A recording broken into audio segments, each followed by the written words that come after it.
ચાલો વિદ્યાર્થી મિત્રો, ધોરણ 11 વિષય હિન્દીમાં ગદ્ય 4 ચંદ્રશેખર આઝાદ આપણે સમજી રહ્યા હતા.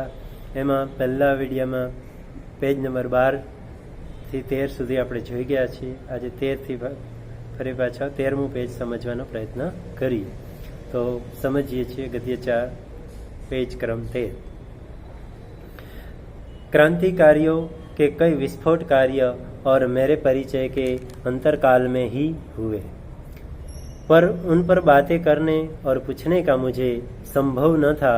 जो भी थोड़ा बहुत वे संकेत कर देते थे, मेरी मुद्रा में उसका अनुमोदन न देखकर प्रसंग टल जाया करता था.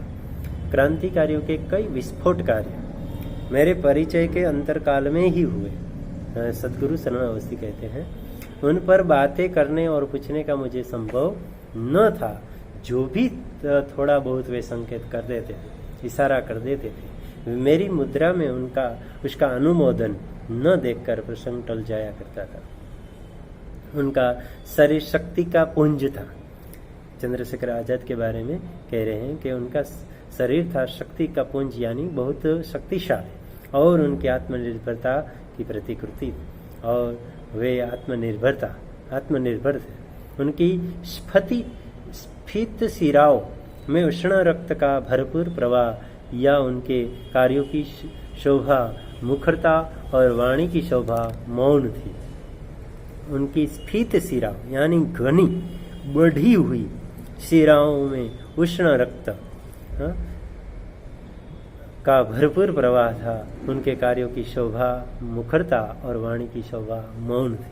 उनकी कार्य दिख दिया करते थे, वाणी नहीं. न जाने कितने रूपों में मैंने उन्हें देखा होगा, न जाने कितने रूपों में चंद्रशेखर आजाद को मैंने देखा. कलंगीदार पंजाबी पगड़ी और ढीले सलवार में वे जितने अच्छे लगते थे, खद्दर के कुर्ते और बंगाली धोती में भी वे वैसे हो खिलते थे.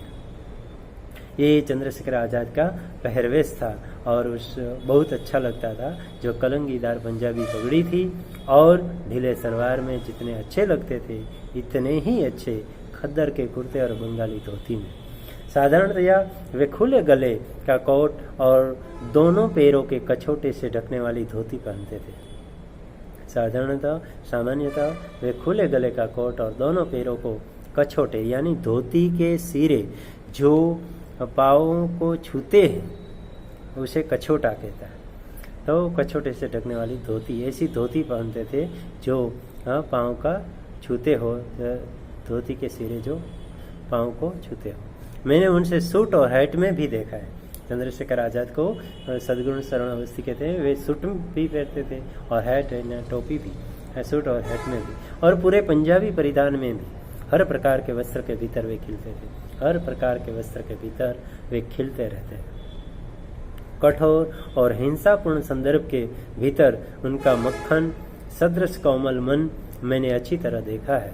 कठोर और हिंसापूर्ण संदर्भ के भीतर उनका मक्खन सदृश, मक्खन जैसा कोमल मन मैंने अच्छी तरह देखा है. उनकी वीरता में जो उग्रता थी, उसका लक्ष्य राजनीतिक अपराध था और भारत को स्वतंत्र करने की बलवती आकांक्षा थी. उनकी वीरता में जो उग्रता थी, उसका लक्ष्य राजनीतिक अपराध था और भारत को स्वतंत्र करने की बलवती खूब प्रबल आकांक्षा, इच्छा थी. उनके साहस में जो ध्वंस विनाश की सूचना थी, उसका आलंबन विदेशियों के पशुबल की अकड़ थी. उनका साहस जो ध्वंस यानी विनाश की सूचना थी, उसका आलंबन विदेशियों की पशुबल की अकड़ थी. अपने देश के जो निरीह प्राणी उनके क्रांति के मार्ग में आने के कारण नष्ट हो जाया करते थे. अपने देश के जो निरीह प्राणी, निर्दोष, उनके क्रांति के मार्ग में आने के कारण नष्ट हो जाया करते थे. उनके लिए चंद्रशेखर के पास अपार सहानुभूति और छलकते हुए आंसू थे. उनके लिए चंद्रशेखर के पास अपार सहानुभूति भी थी, छलकते हुए आंसू भी थे. पर उनकी सार्वजनिक कार्य पद्धति में दया का दूसरा नाम कायरता और क्षमा का दूसरा नाम आपत्ति था. उनकी सार्वजनिक कार्य पद्धति ऐसी थी कि दया करना एक कायरता है, दया का दूसरा नाम वे कायरता कहते थे, और क्षमा का दूसरा नाम आपत्ति, जो माफ़ी देते हैं तो वो आपत्ति बनता है। मेरे जैसे उदात्त वृत्तियों की दुहाई देने वाले व्यक्तियों को उन्होंने परिणाम द्वारा कई बार प्रमाणित कर दिया था कि उनकी ही कार्य पद्धति समीचीन है। मेरे जैसे उदात्त वृत्तियों की दुहाई देने वाले व्यक्तियों को उन्होंने परिणाम द्वारा कई बार प्रमाणित कर दिया था। मैं कई बार सलाह दिया करता था तो दुहाई, तो उनकी ही कार्य पद्धति समीचीन है, यानी समुचित है, योग्य है। ईश्वर, धर्म और पाप पुण्य विषय विवाद के लिए उनके पास समय न था। चंद्रशेखर आज़ाद ईश्वर, धर्म और पाप पुण्य विषय विवाद के लिए उनके पास कुछ समय न था। इस तर्क वितर्क को वे अवकाश का वाकविलास समझते थे। इस तर्क वितर्क को वे अवकाश का वाकविलास यानी बातचीत का आनंद समझते थे। जो ईश्वर के और धर्म पाप पुण्य के विषय में वाद विवाद तर्क वितर्क करना, वे तो अवकाश या बातचीत का आनंद लेने का समझते थे। मैं कह नहीं सकता कि उनकी इन विषयों के संबंध में क्या मान्यता थी। यह निर्विवाद कहा जा सकता है कि जिस मान्यता से मन में हिचक, शैथिल्य, कार्यभीरुता, बुद्धिवाद, पलायनवाद को अवसर मिले, उसके वे पूर्ण प्रतिकूल थे। पर यह निर्विवाद, विवाद भी ना कहा जा सकता है कि जिस मान्यता से मन में हिचक, हिचकिचाहट, शैथिल्य, ढीलापन, कार्यभीरुता, कार्य करने से डरपोक, कार्य करने से डरना, बुद्धिवाद, पलायनवाद को अवसर मिले, इन सब बातों को अवसर मिले, समय मिले, उसके लिए वे पूर्ण प्रतिकूल यानी विरोधी थे। हाँ, पर पाप और पुण्य की अनेकार्थी और आज की व्यापक व्याप्ति को चाहे वे न मानते हो और कदाचित नहीं भी मानते थे, परंतु जीवन की पवित्रता, सामाजिक निर्मलता, वैयक्तिक उज्ज्वलता तथा नैतिक उच्चता के वे बड़े पोषक थे। हाँ, पर पाप और पुण्य के अनेक अर्थवादी और आज की व्यापक व्याप्ति को चाहे वे न मानते और कदाचित नहीं भी मानते, परंतु जीवन की पवित्रता थी उनमें, सामाजिक निर्मलता, शुद्धता, वैयक्तिक उज्ज्वलता, व्यक्ति की दृष्टि से भी वो उज्ज्वल, और नैतिक उच्चता, नीतिमत्ता की उच्चता के वे बड़े पोषक थे। कोई यह विश्वास नहीं कर सकता कि हत्याओं को बेधड़क कर डालने वाले हाथ स्पर्श में इतने कोमल और नागरिक हो सकते थे।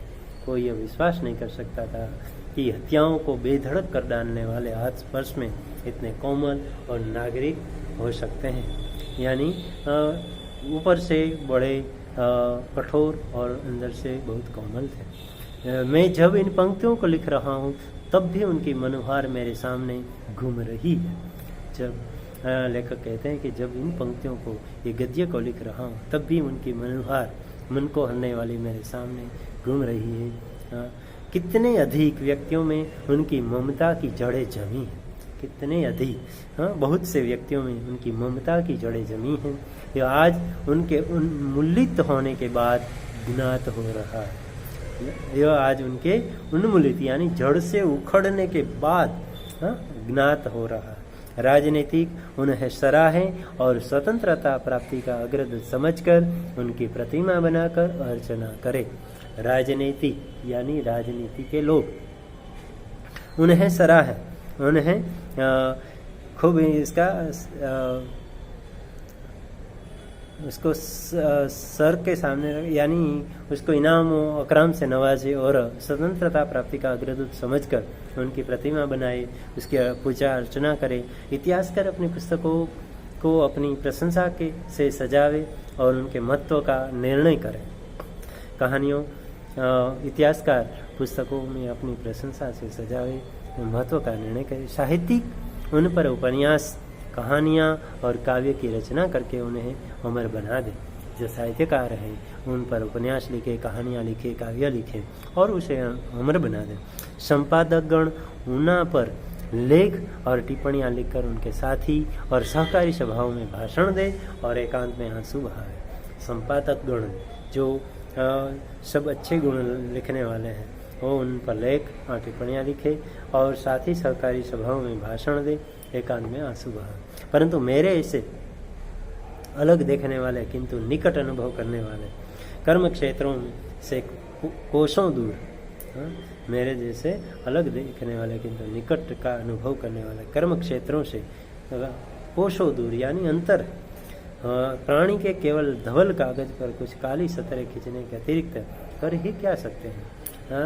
सदगुरु शरण अवस्थी स्वयं ही कहते हैं कि प्राणी केवल मेरे जैसे प्राणी उसको कहते हैं धवल कागज यानी सफ़ेद कागज पर कुछ काली सतरें खींचने, कुछ काला अक्षर लिख के एक सतरें खींचने के अतिरिक्त कर ही क्या सकते हैं, उनका गुण लिखने के अतिरिक्त। इन पंक्तियों को उकसाने वाले भी वही हैं, इन पंक्तियों को भड़काने वाले उकसाने वाले भी वही हैं। उन्हीं की विस्मृति तक पहुंचने के लिए उन्हीं की स्मृति को आज की पंक्तियां अर्पित है। उन्हीं की विस्मृति तक, उन्हीं को भूल जाने तक पहुंचने के लिए उन्हीं की स्मृति को आज की पंक्तियां अर्पित है। आज की ये पंक्तियां, आज का ये गद्य उसे समर्पित है, अर्पित है। तो छात्रगण, यहाँ हमारा गद्य 4 पूर्ण हो गया और यहाँ इसके बाद पेज नंबर 14 पर इसके स्वाध्याय के प्रश्न 14 और 15 पर स्वाध्याय के प्रश्न दिए गए हैं। तो ये 14 और 15 के स्वाध्याय के प्रश्न आप अपनी बुक में लिख लें और अच्छी तरह से याद कर लें और परीक्षा के लिए भी तैयार कर लें।